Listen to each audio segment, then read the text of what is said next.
Olá pessoal, Deus abençoe a todos. Vamos estudar agora o livro de Sardes. Essa cidade, ela estava no topo de uma colina, né, cercada por muralhas e fortificações. Ela era uma cidade considerada invencível. A cidade nunca perdeu, né, uma batalha direta. E os moradores dessa cidade eram orgulhosos, eram arrogantes. Então, o que, que aconteceu? A cidade orgulhosa, a história diz que ela caiu nas mãos do rei de Ciro, né? O rei Ciro, melhor dizendo, e o rei da Pérsia.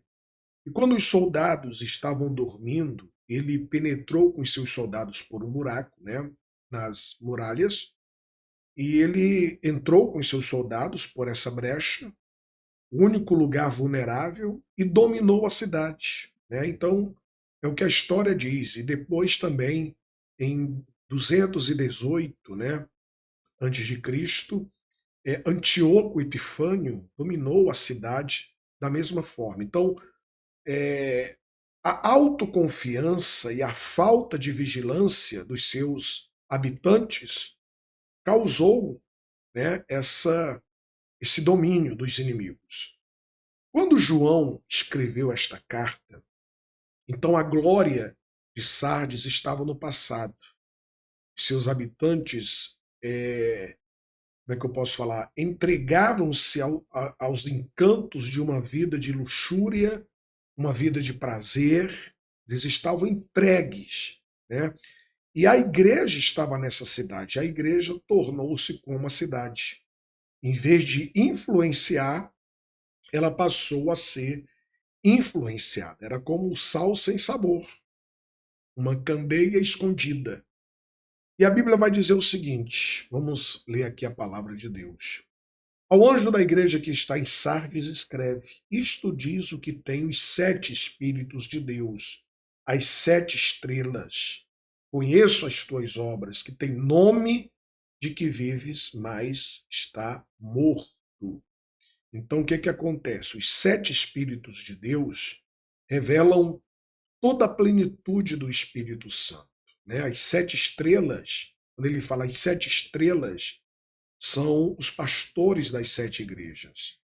Então, o Senhor Jesus ele fala: eu conheço as tuas obras, né? Não tem o mesmo sentido para com as demais igrejas.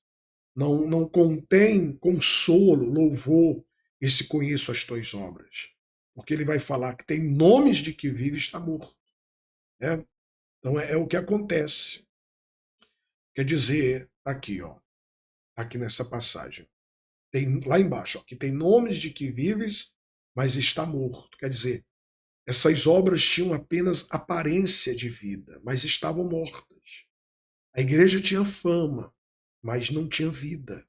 Tinha pompa, mas tinha exuberância, né, de vida diante dos homens, mas estava morta diante de Deus. Então, os membros pertenciam a Cristo apenas de nome, mas não de coração. E é interessante essa carta que essa igreja, a carta para essa igreja, ela, em contraste com as outras, ela é deixada de lado pelo diabo. Satanás não é nem citado aqui. Não há referência de doutrinas falsas, Balaão, Nicolaítas, Jezabel, não tem, não há sofrimento por causa da fé, porque ela está morta. É aquela pessoa que tem o nome, de repente, no rol da igreja, mas não tem o nome no livro da vida. Então, a situação de Sardes retrata a maioria das igrejas de hoje, vivem apenas de aparência. São cristãos que têm vida dupla, né? Há um espírito enganador, mentiroso, que faz eles pensarem que está tudo bem. É aquele tipo de crente hipócrita, né? Um crente hipócrita. É aquela igreja que estava se tornando amiga do mundo, amada pelo mundo, se conformando com o mundo. O pecado tinha se infiltrado na igreja. Então ele vai falar aqui, ó, ser vigilante e confirma o restante que estão para morrer. porque não achei as tuas obras perfeitas diante de Deus. Olha só, seja vigilante. Então, o Senhor Jesus, ele está falando aqui para a igreja de Sardes vigiar, a fim de consolidar o resto, né, que estava para morrer, porque a maior parte já estava morta, mas ainda restavam alguns que estavam caminhando para o mesmo destino. Então, quando ele fala ser vigilante, que foi a ordem dada, porque enquanto nós estamos vigiando, os riscos diminuem, não é verdade? Então, a cidade de Sardes, ela outrora tinha sido invadida, dominada, duas vezes, porque se sentia muito segura, ela não vigiou. E o diabo sempre espera a oportunidade de atacar quando o cristão está dormindo, cochilando, distraído na fé, quando ele não está vigiando. Então, temos que vigiar. Fuja de lugares, fuja de situações, fuja de pessoas. Cuidado com a vaidade do mundo. Muito cuidado. É um tipo de linguagem que eles estavam entendendo. E Jesus continua: lembra-te, pois, do que tens recebido e ouvido, e guarda-o, e arrepende-te. Se não vigiares, virei sobre ti como um ladrão, e não saberás a que hora sobre ti virei. Quer dizer, a ordem é: lembra-te. Lembra-te, pois, do que você tem recebido, ouvido. Quer dizer, não se pode esperar de uma pessoa que dorme, né? Espiritualmente falando, aquela pessoa que está dormindo na fé, que ela possa pensar, discernir claramente as coisas espirituais, porque ela é incapaz de ver a sua queda, ela não consegue enxergar.